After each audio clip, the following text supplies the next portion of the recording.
ہمارے YouTube channel مومنہ voice کو دیکھنے والی جتنی بھی تمام بہنیں ہیں، مائیں ہیں، جتنے بھی ناظرین ہیں، سب کو دلی گہرائیوں سے السلام علیکم۔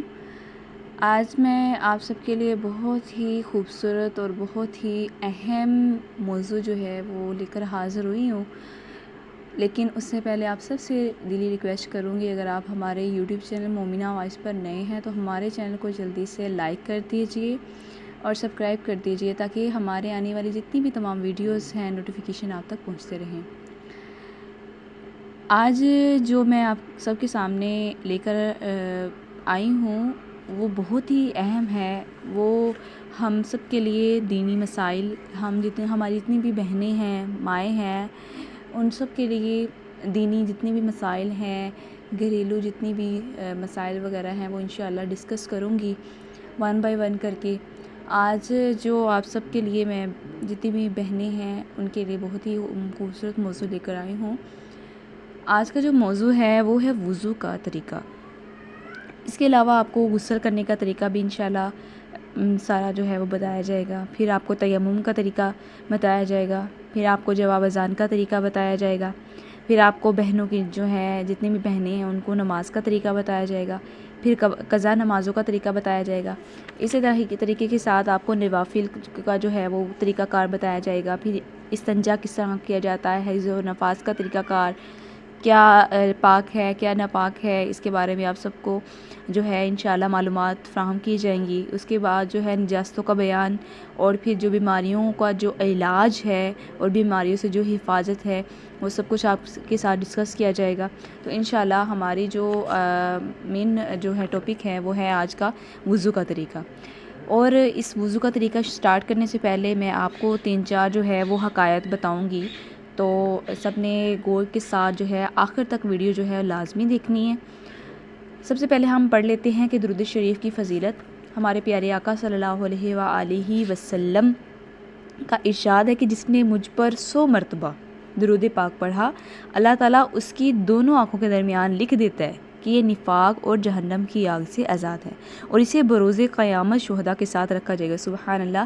دیکھیے درود پاک کی کتنی فضیلت ہے، اس لیے ہم سب بہنوں کو چاہیے جو گھر میں فری ہوتی ہیں، جو گھر میں یا باہر جو ہے کام کرنے کے دوران، یا جب بھی آپ دعا مانگے یا جو بھی کوئی کام کرے، کوئی بھی آپ فیل کرے، اس سے پہلے آپ درود شریف پڑھا کریں، کیونکہ درود شریف پڑھنے سے آپ کو جو ہے فضیلت جو ہے 100 مرتبہ درود پاک جو ہے آپ پڑھیں گے تو اللہ تعالیٰ آپ کے دونوں آنکھوں کے درمیان لکھ دیتے ہیں کہ آپ جہنم کی آگ سے آزاد ہیں۔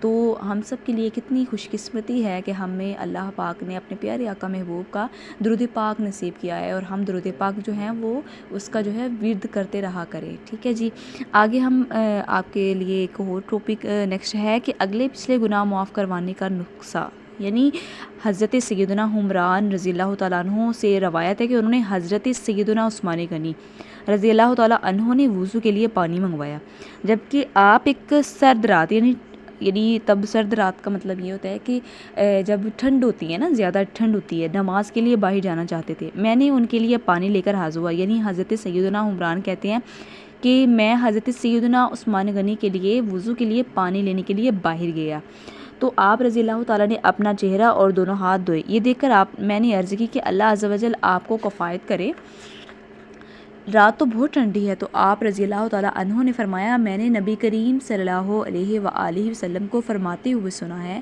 کہ جو بندہ کامل وضو کرتا ہے اس کے اگلے پچھلے گناہ معاف کر دیے جاتے۔ سبحان اللہ! نیکسٹ پوائنٹ ہے گناہ جھڑنے کی حقائق، کہ یہ الحمدللہ اس میں کوئی شک و شبہ نہیں ہے کہ وضو کرنے والے کے گناہ جھڑتے ہیں۔ ٹھیک ہے، اس زمن میں ایک ایمان افروز حقائق نقل کرتے ہوئے حضرت علامہ عبدالوہاب جو ہیں وہ فرماتے ہیں کہ ایک مرتبہ سیدنا امام اعظم ابو حنیفہ رضی اللہ تعالیٰ عنہ جامع مسجد کوفہ کے وضو خانہ میں تشریف لے گئے تو ایک نوجوان کو وضو بناتے ہوئے دیکھا۔ اس سے وضو میں استعمال شدہ پانی کے قطرے ٹپک رہے تھے، یعنی نیچے جو ہے نا وہ گر رہے تھے قطرہ بہ قطرہ۔ آپ رضی اللہ تعالیٰ عنہ نے ارشاد فرمایا کہ اے بیٹے، ماں باپ کی نافرمانی سے توبہ کر لے۔ یعنی آپ جو ہے آپ سیدنا نے کیا فرمایا، سیدنا امام اعظم ابو حنیفہ نے کیا فرمایا کہ اے بیٹے تو اپنی جو ہے اپنے ماں باپ کی نافرمانی سے توبہ کر لے. تو اس نے فوراً عرض کی کہ میں نے توبہ کر لی. ایک اور شخص کے وضو میں استعمال ہونے والے پانی کے قطرے ٹپکتے ہوئے دیکھے تو آپ رضی اللہ تعالیٰ عنہ نے فرمایا کہ اے میرے بھائی تو زنا سے توبہ کر لے. اس نے عرض کی میں نے توبہ کر لی. ایک اور شخص کے وضو کے قطرات ٹپکتے دیکھے تو اسے فرمایا شراب نوشی اور گانے بازی سننے سے توبہ کر لے. اس نے عرض کی میں نے توبہ کی.